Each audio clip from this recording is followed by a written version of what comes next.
Las siguientes 4 clases estarán dedicadas a genética microbiana, que es el estudio de la herencia de padres a hijos. En las primeras 2 clases se van a dar los fundamentos. En la tercera veremos cómo ese conocimiento de la genética se puede usar como herramienta para determinados fines, lo que constituye la biología molecular o la ingeniería genética. Y en la última discutiremos ejercicios y aplicaciones. Este es el contenido de básicamente las primeras 2 clases, la introducción a genética. Aquí tienen la bibliografía de uso. La palabra genética viene de gen, que es la unidad heredable. Hoy sabemos que el gen está formado por fragmentos de ADN que codifican proteínas y que tienen zonas que regulan la expresión de esas proteínas. Numerosos experimentos llevaron a la identificación de los ácidos ribonucleicos como portadores o responsables de la información genética, y alrededor de los años 50 fue que a partir de los experimentos que hizo Rosalind Franklin de difracción de rayos X se pudo elucidar la estructura.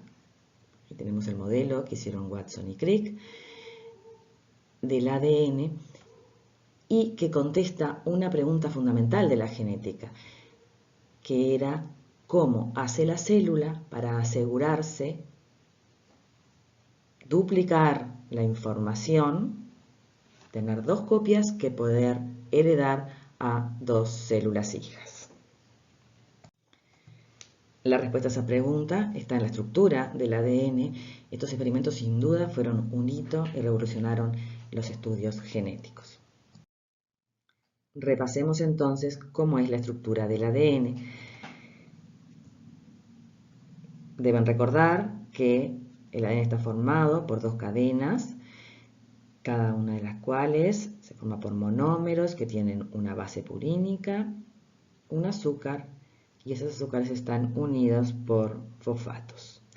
Estas 2 cadenas son antiparalelas, que significa que será 5'3' y la otra será 5'3' en este otro sentido. Esas 2 cadenas además se unen entre sí por puentes de hidrógeno. Las bases citosina y guanina forman 3 puentes y adenina y timina forman entre sí 2 puentes. Ese reconocimiento entre bases asegura entonces que cuando en una hebra tenemos determinada secuencia, en la otra tendremos la secuencia complementaria. En la replicación del ADN, o sea, la síntesis de una nueva molécula, cada una de estas hebras funcionan como molde para generar 2 hebras, ¿sí? Una unida a cada una, que serán complementarias, dando 2 moléculas de ADN entonces iguales. Esta es la reacción de polimerización de la cadena creciente. Nosotros no vamos a entrar en el mecanismo de replicación, eso ya lo estudiaron en cursos anteriores.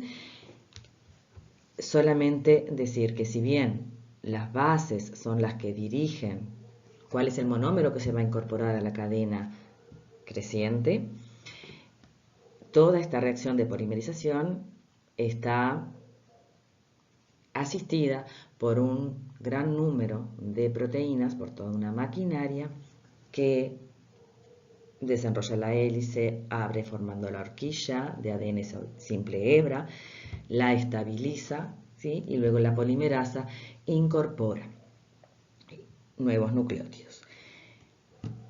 También hay un sistema de corrección, la polimerasa muchas veces comete errores y la célula tiene mecanismos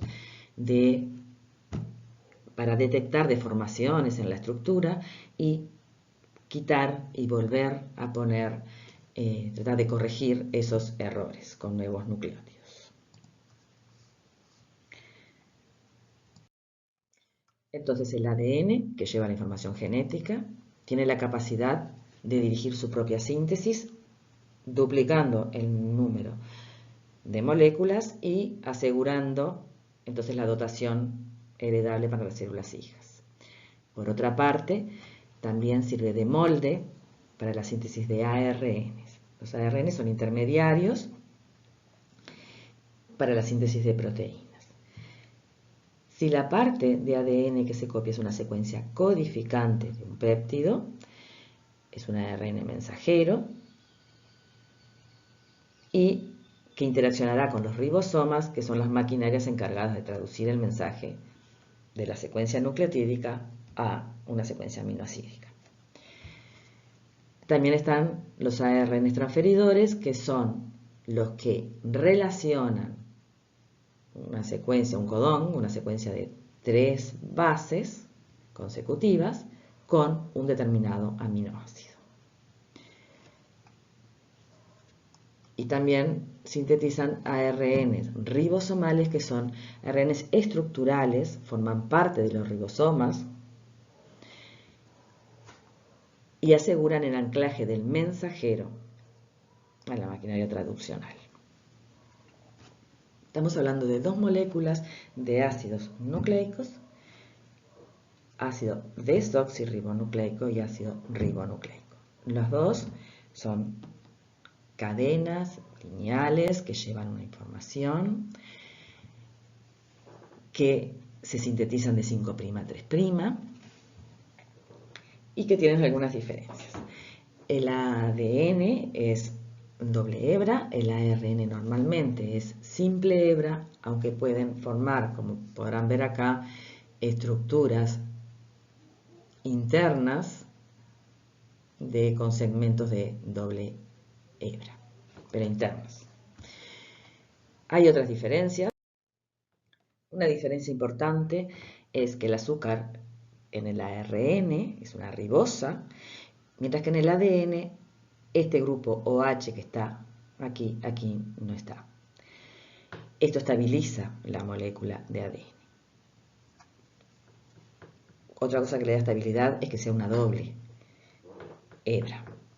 Por lo tanto, el ARN es bastante más inestable, más reactivo, más susceptible a la degradación, tiene una vida media más corta que el ADN, lo que permite la regulación de las enzimas o las proteínas que tienen que expresarse en cada momento.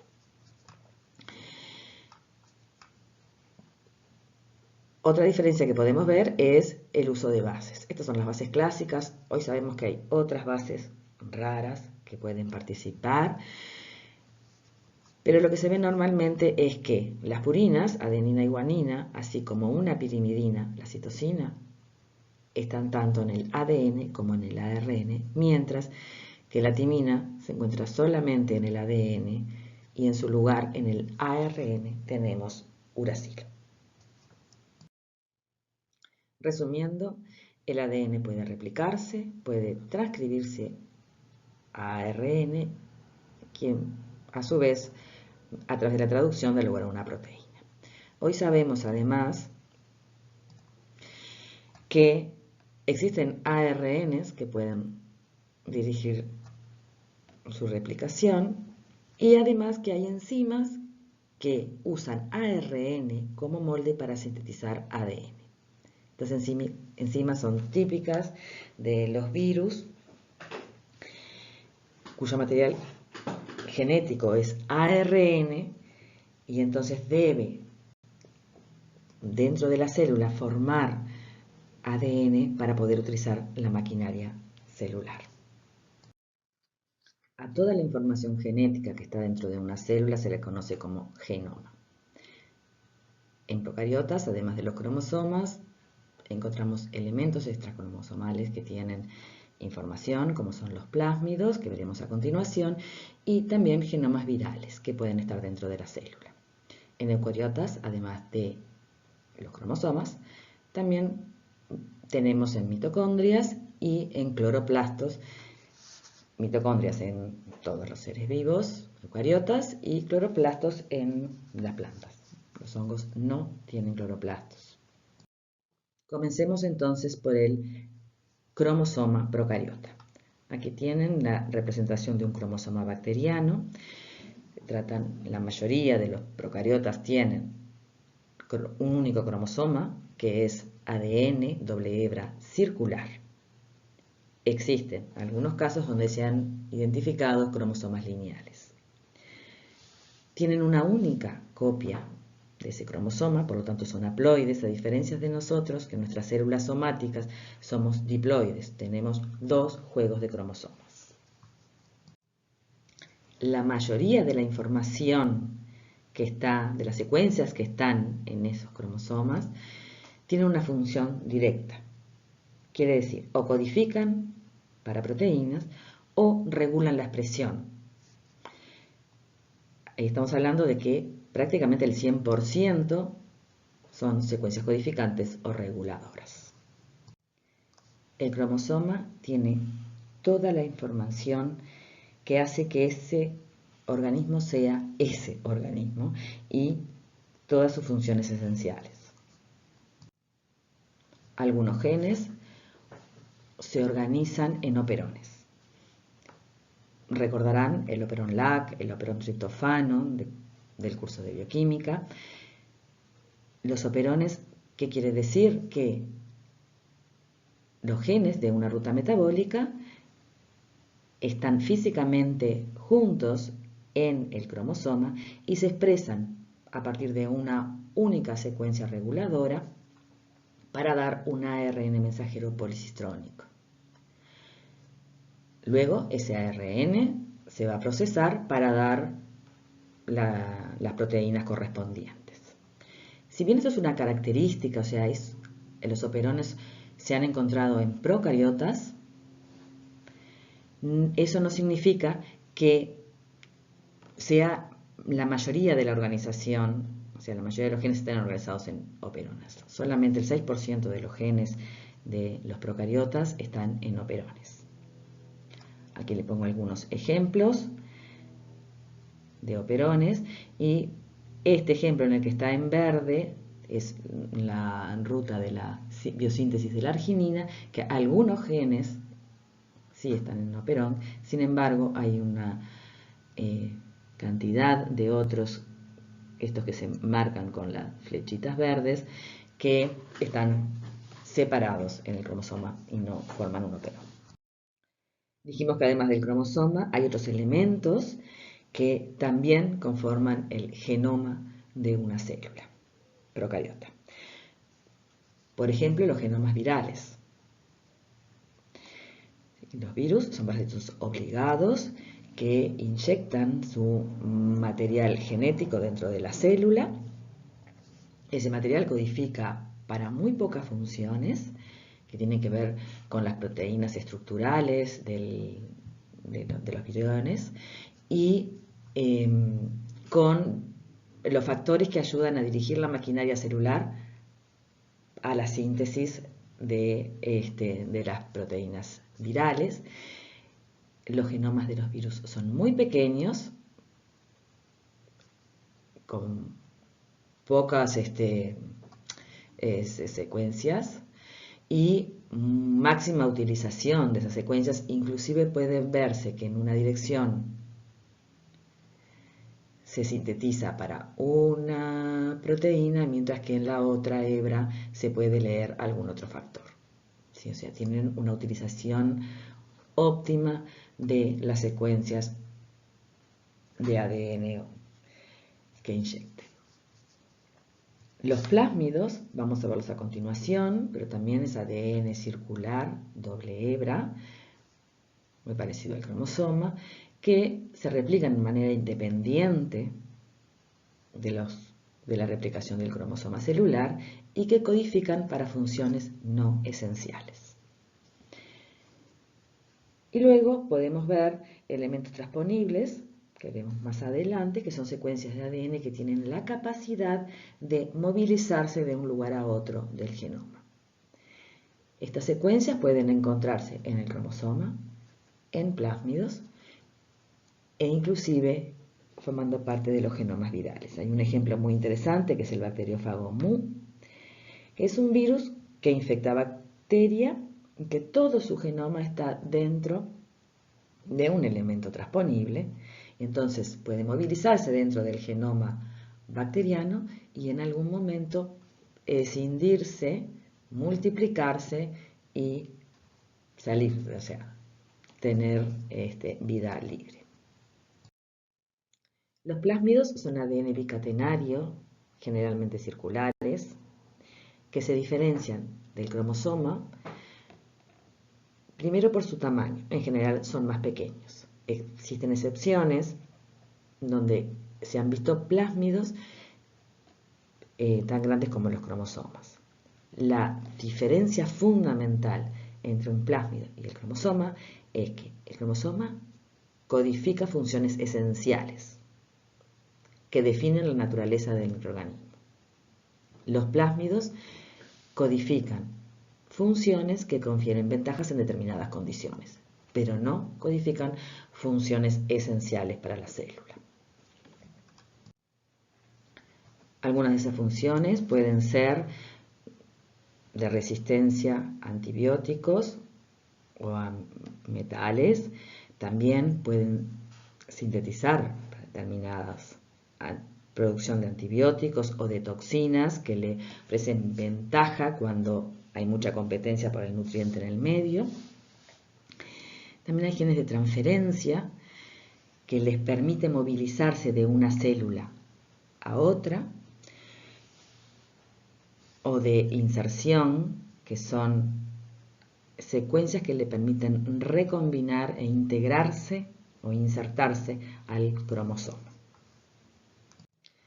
Una característica de los plásmidos es que tienen su origen de replicación independiente del ciclo celular, independiente a la replicación del cromosoma, y ese origen de replicación controla la cantidad de copias de ese plásmido que habrá dentro de la célula. Determinados orígenes de replicación dan lugar a plásmidos con múltiples copias, un alto número de copias dentro de las células, y otro lo limitan a un número reducido. Y también definen qué otros plásmidos pueden entrar. Eso es lo que se llama incompatibilidad. O sea, se definen grupos de plásmidos que no pueden coexistir en una célula. ¿Sí? Entonces, dentro de una célula puede haber plásmidos con orígenes que pertenezcan a diferentes grupos, no dentro del mismo grupo, que son incompatibles. En este gráfico se muestran los tamaños de los genomas de diferentes organismos. Lo que puede verse es que los microorganismos tienen tamaños genómicos más pequeños, empezando por los virus, siguiendo por los procariotas, que ya son células que cumplen todas sus funciones, y un poco más grande es la de los hongos y las levaduras, que son organismos eucariotas. Si seguimos, vemos que animales y plantas tienen genomas más grandes. Una observación es que el aumento en el genoma no es proporcional a la cantidad de proteínas que son codificadas en estos genomas. Aquí crece mucho más el genoma y son mucho menos las proteínas que se codifican en forma relativa. Una explicación por qué los genomas sean más grandes es que, como vimos, los procariotas, los genomas son haploides, una sola copia. Sin embargo, en eucariotas normalmente son diploides. Por lo menos los animales somos diploides, los hongos y las levaduras tienen ciclos de haploidía y diploidía.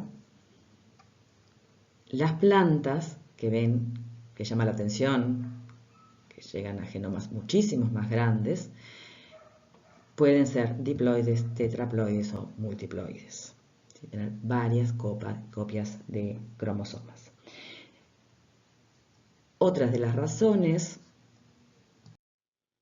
en levaduras hay muy pocos intrones, muy pocos genes tienen intrones y esos intrones son muy pequeños. Estamos hablando de alrededor de 100 pares de bases.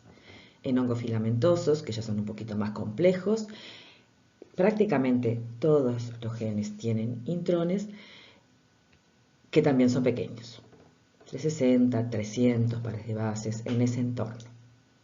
Cuando ya vamos a animales, plantas, los intrones pueden ser de varios miles de pares de bases.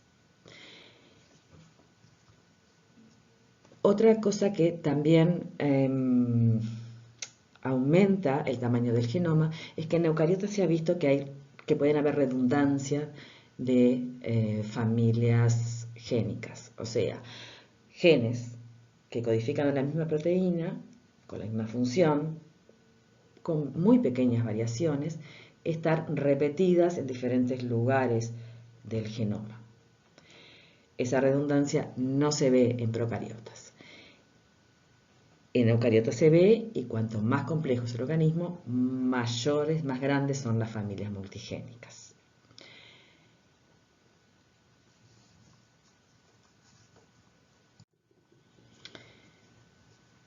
El hecho que en procariotas no haya un núcleo, sino que la transcripción y la traducción se dan en un mismo espacio, les permite que sean simultáneas. Es decir, a medida que crece el ARN mensajero, los ribosomas ya pueden unirse a esa cadena creciente y comenzar la síntesis de proteínas. Este acoplamiento entre la transcripción y la traducción permite determinados mecanismos de regulación. Un ejemplo muy lindo que vieron, que deben haber visto en bioquímica, es la regulación a nivel del operon triptofano. Ese tipo de regulación en eucariotas no puede darse por la compartimentación, o sea, la síntesis de los ARNs y la maduración se da en el núcleo y está separada de la transcripción que se da en el citoplasma. Aquí la regulación tiene otros puntos, el splicing, la maduración, todos estos son puntos de regulación de la expresión génica.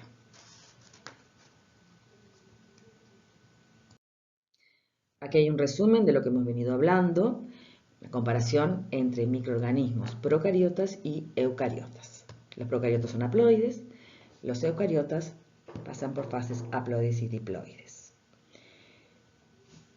Los procariotas tienen un cromosoma circular generalmente, aunque existen excepciones, mientras que en eucariotas existen varios cromosomas lineales. Bueno, los tamaños, por supuesto, de los genomas.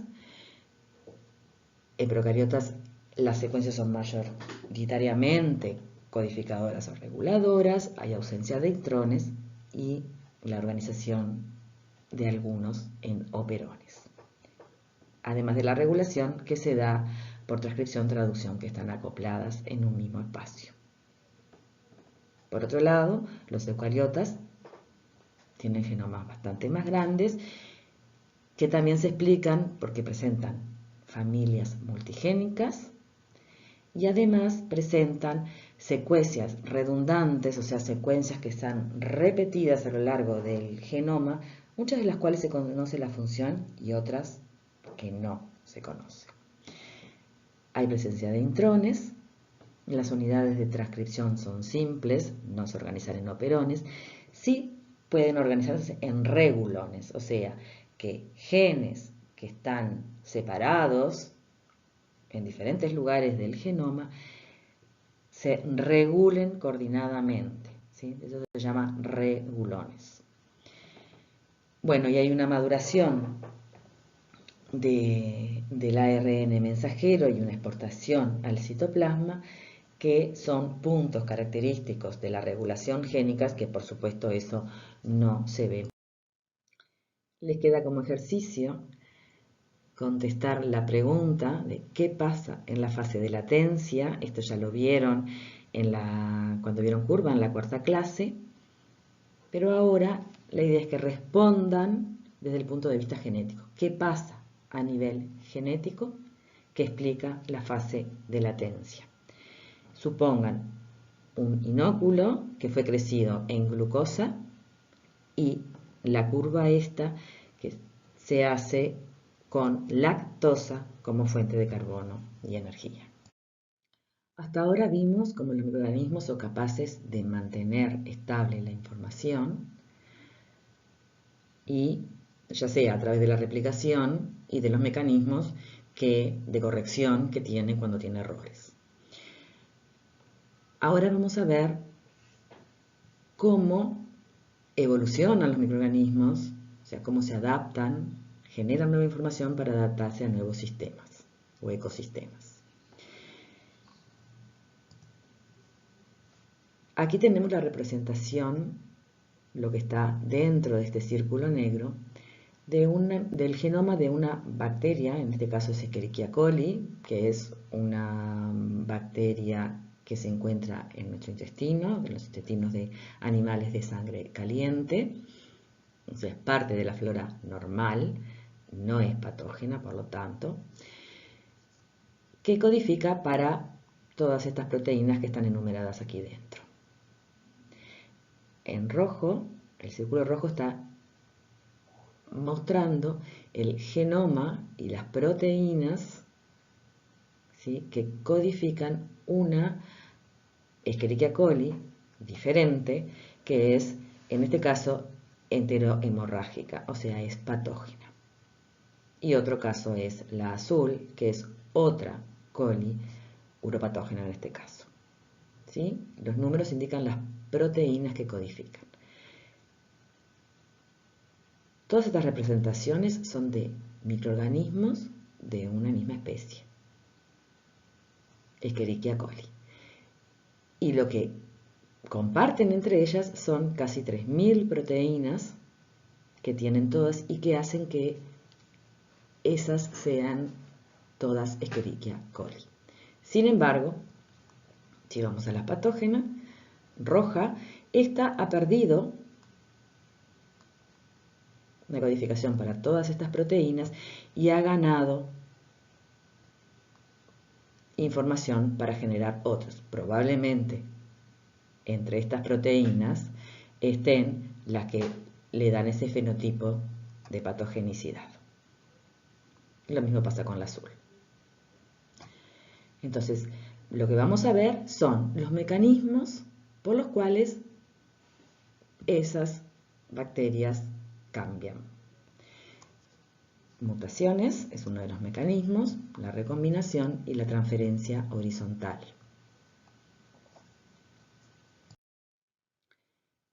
Las mutaciones se definen como cambios heredables, o sea, cambios en el ADN que pasan a las hijas.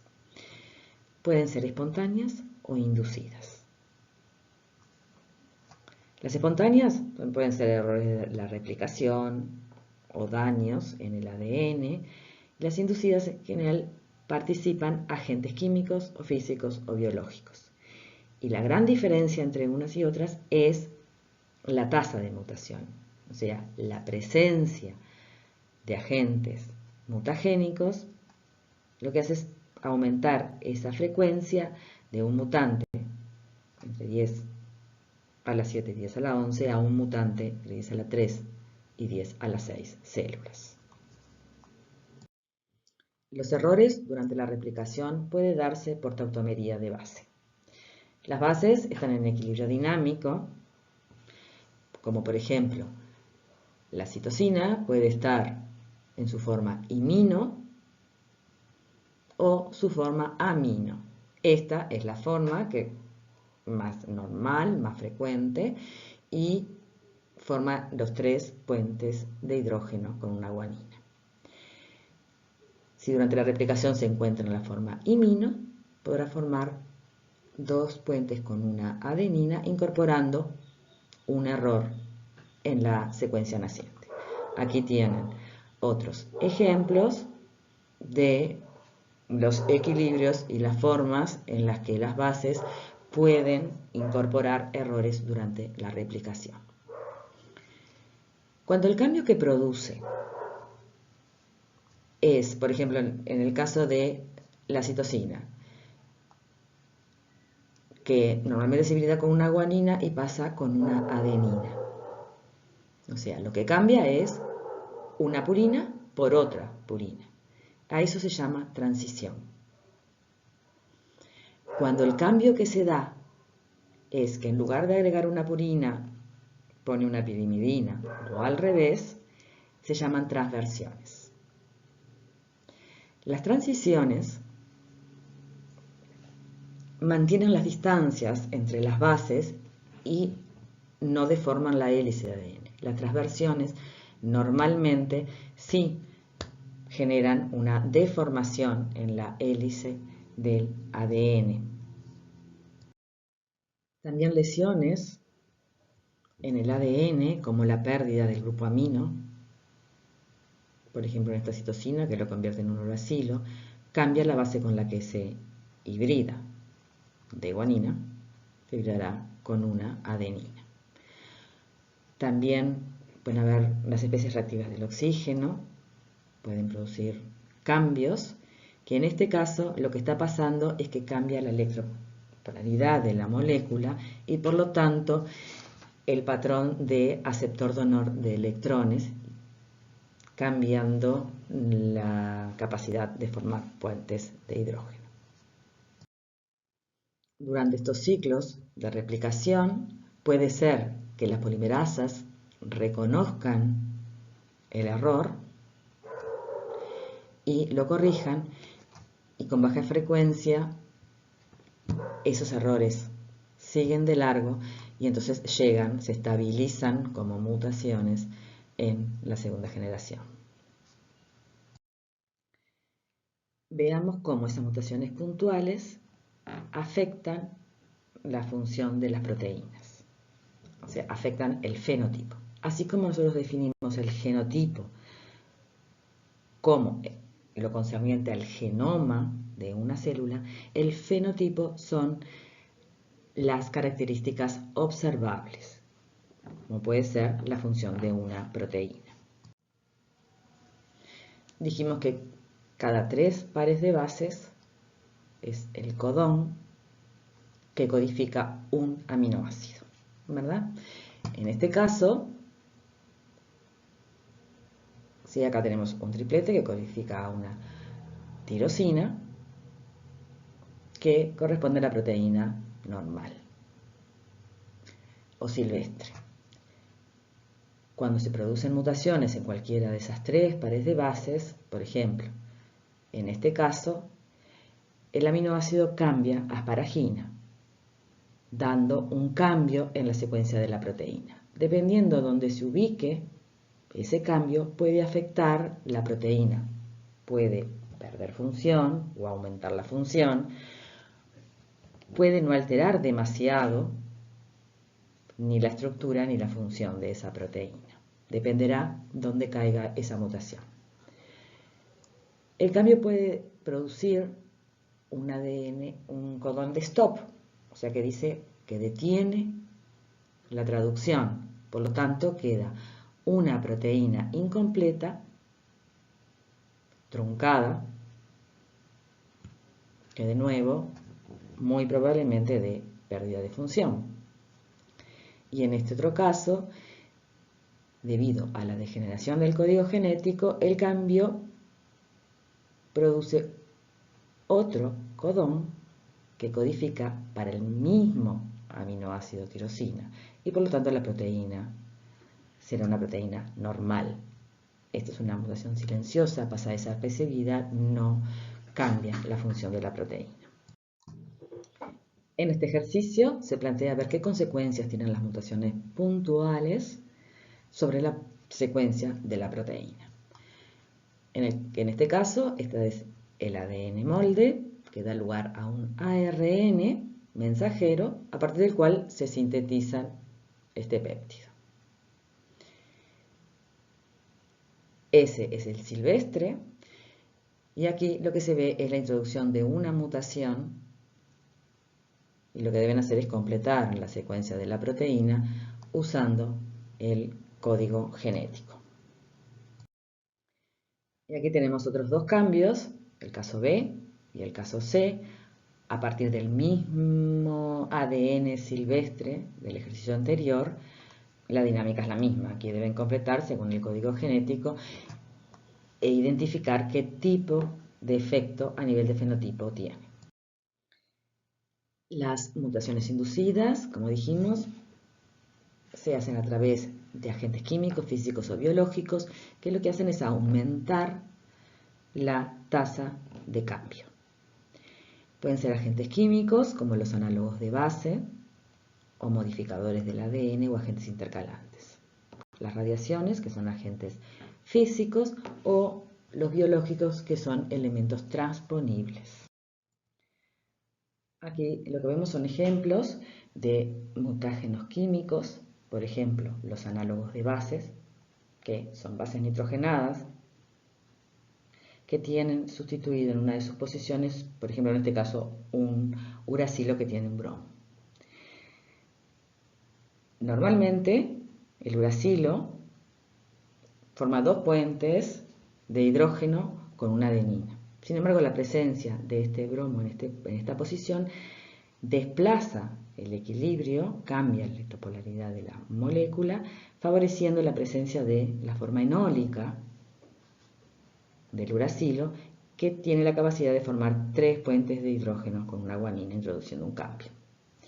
En este caso, se trata de un agente alquilante, la nitrosoguanidina, que metila en esta posición la guanina y que por lo tanto, en lugar de formar sus tres puentes de hidrógeno con una citosina, tendrá disponible solamente dos lugares hibridando con una timina.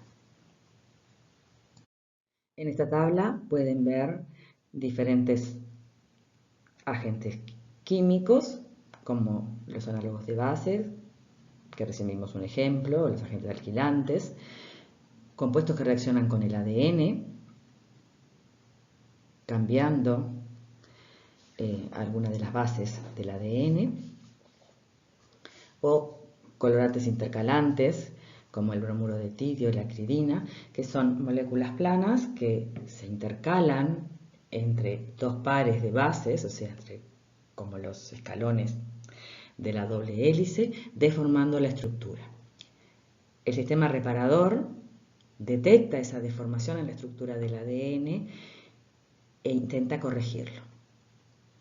Para eso corta, elimina algunos nucleótidos de la zona e incorpora nuevos nucleótidos. En ese proceso, muchas veces produce mutaciones, que pueden ser mutaciones puntuales o que pueden ser de lesiones. Bueno, en la tabla pueden ver, se nombra el agente, el tipo de acción que produce y cuáles son las consecuencias que pueden tener. Otros agentes son los físicos, como son la radiación UV o la radiación ionizante. Las radiaciones ionizantes producen radicales libres en las células. Y esos radicales, que son muy reactivos, reaccionan con muchas moléculas de la célula, también con el ADN, produciendo pequeñas lesiones. Dependiendo del tiempo de exposición, esas pequeñas lesiones pueden dar lugar a mutaciones puntuales o a mutaciones más grandes, inclusive ruptura y pérdida de trozos de cromosoma. Las radiaciones no ionizantes, como es la UV,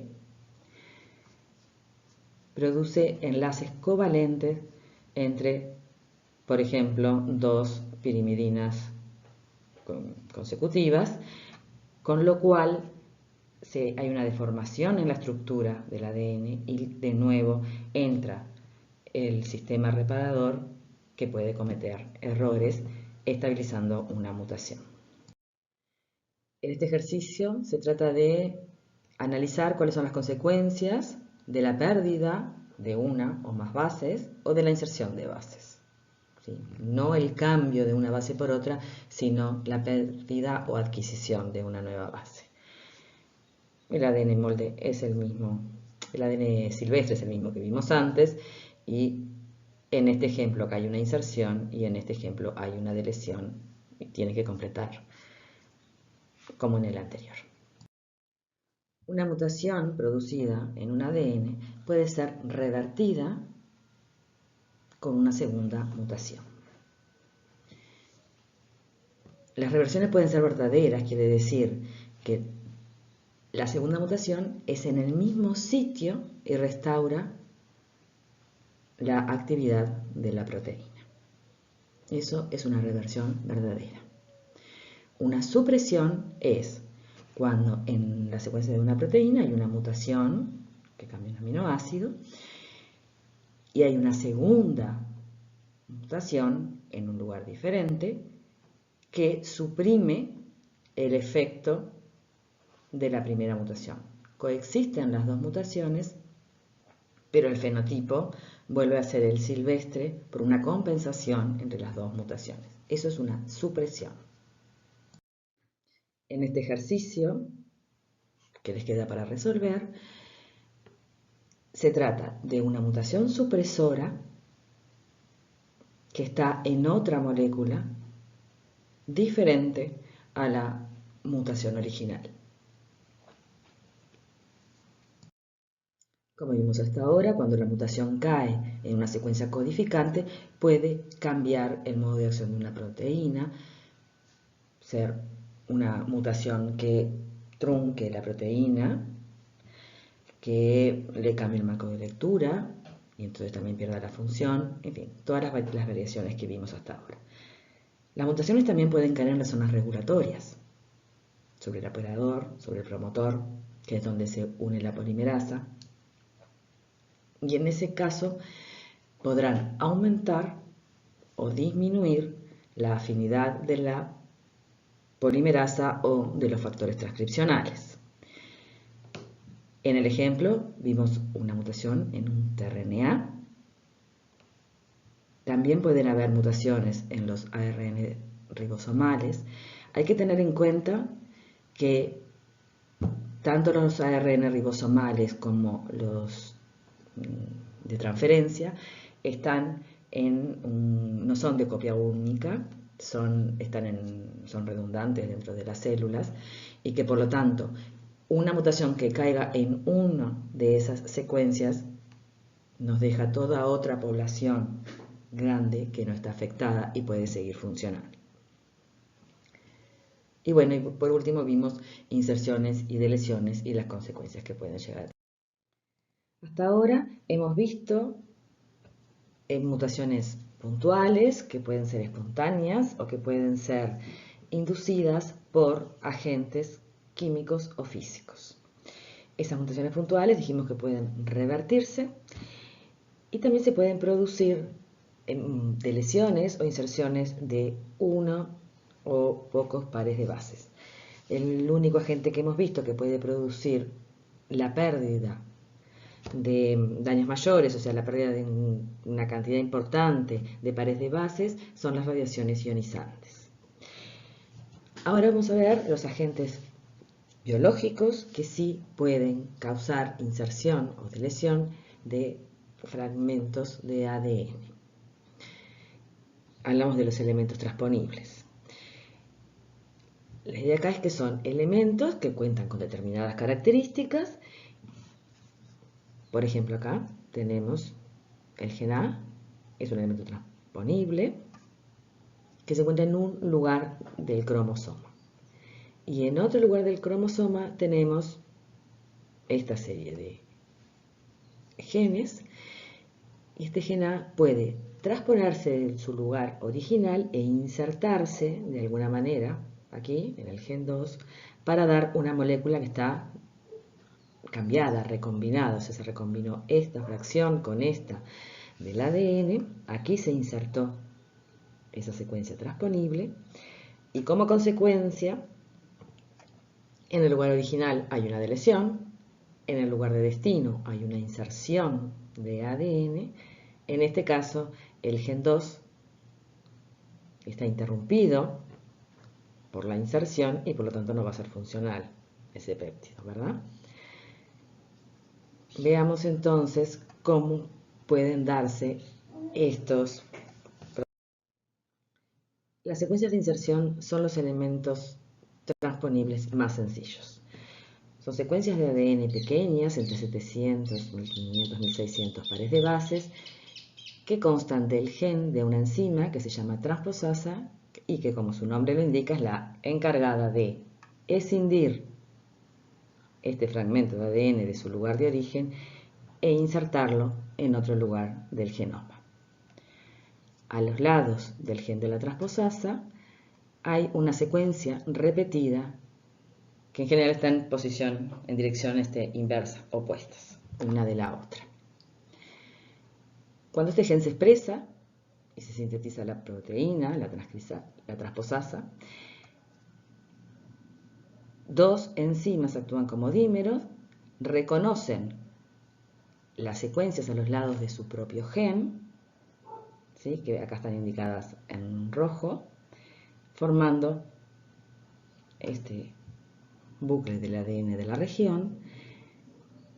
Ahí es capaz de cortar esa secuencia y llevar a un sitio diana. ¿Cuál es el sitio diana? Es una secuencia corta de 6 hasta 10 pares de bases que reconoce en el ADN. Es una secuencia específica para cada transposasa. La enzima, entonces, hace dos cortes escalonados en la secuencia diana que reconoce, dejando fragmentos de ADN simple hebra. Ahí inserta toda la secuencia genética que traía, y luego la maquinaria celular es la encargada de rellenar estos lugares simple hebra, restaurando y dejando inserto entonces aquí la secuencia de inserción. Por ejemplo, acá están hablando del FAGO-MU, que ya lo nombré en alguna diapositiva anterior. ¿Qué sucede en el sitio donde originalmente se ubicaba la secuencia de inserción cuando eso se transpone a otro lugar? Existen dos mecanismos. Uno, que esta secuencia se escinde del lugar de origen y, como vimos, la transposasa reconoce otro lugar y lo inserta en otro lugar. El lugar de origen queda sin esa secuencia, hay una delesión y la maquinaria celular repara esto. En este mecanismo, el número de la secuencia de inserción se mantiene, sale de un lugar, se inserta en otro. El otro mecanismo, lo que sucede es que la transposasa corta el lugar donde está originalmente su gen, reconoce y hace cortes en el lugar de destino. Hay una invasión de hebras de una molécula a la otra, o sea, se entrecruzan las hebras del ADN de destino con la de origen y comienza a copiar la simple hebra que queda.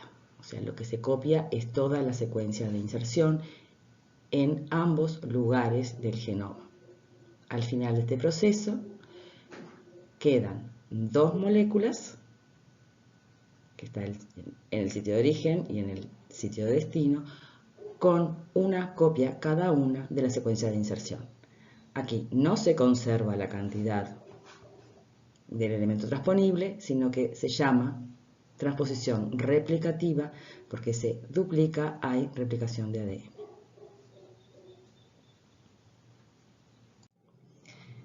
Los eventos de transposición, si bien no tienen una alta tasa, sí tienen muchos lugares diferentes donde puede transferirse o transponerse ese ADN. Pensemos que en un genoma procariota, que es de 10 a la 6, 10 a la 7 pares de bases, la transposasa reconoce una secuencia de 8, 10 pares de bases, o sea, una secuencia muy pequeña que realmente tiene probabilidad de encontrarla en muchos lugares del genoma. Por lo tanto, puede cambiar a diferentes lugares. Esa secuencia puede encontrarse tanto en el cromosoma como en plásmidos. Y por lo tanto, las secuencias de inserción podrán moverse entre los cromosomas en diferentes lugares del cromosoma o también dentro de diferentes lugares del plásmido o entre el cromosoma y el plásmido y viceversa. Bueno, lo que vimos anteriormente fueron secuencias de inserción, que aquí está representada entonces por este fragmento que está acá, que muestra los repetidos inversos y el gen de la transposasa. Hay otros elementos transponibles que son más complejos. Por ejemplo, los transposones. Aquí lo que se muestra es un transposón compuesto que tienen, aquí podemos ver que es igual a esto, tienen una secuencia de inserción con su transposasa. En esta zona podemos ver los repetidos inversos de otra secuencia de inserción que perdió el gen de la enzima. Y en el medio de las dos, un gen que le confiere, en este caso, resistencia a un antibiótico, le confiere determinada ventaja a la célula. Toda esta unidad, ¿sí?, es un transposón que puede movilizarse de un lugar al otro del ADN exactamente con los mismos mecanismos que describimos antes para la secuencia de inserción, y esta va a ser la enzima responsable de movilizar todo este elemento.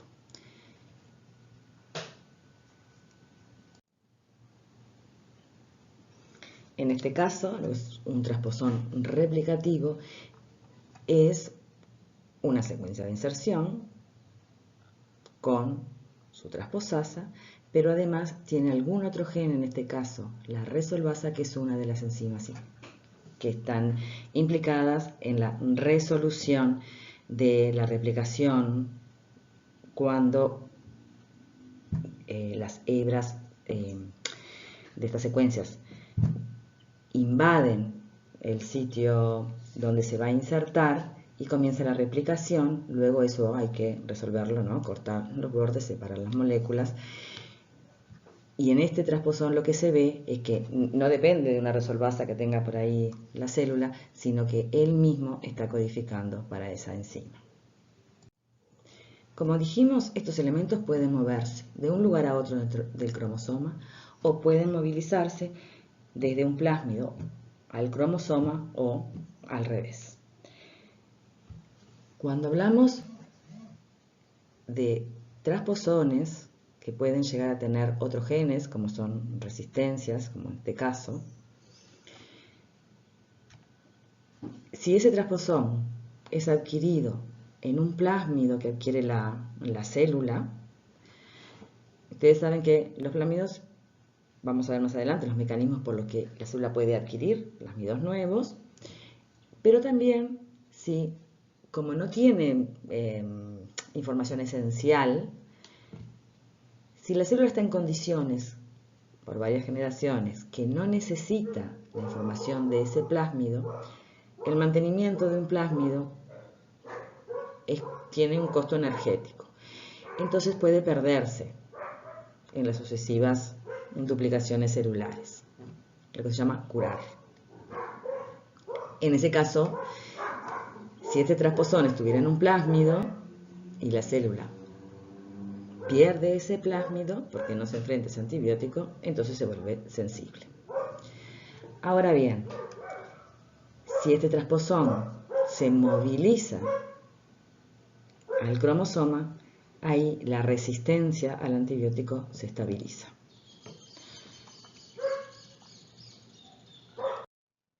La transposición es un mecanismo de recombinación, o sea, el proceso por el cual se forma un ADN nuevo a partir de distintos fragmentos de ADN ya existente.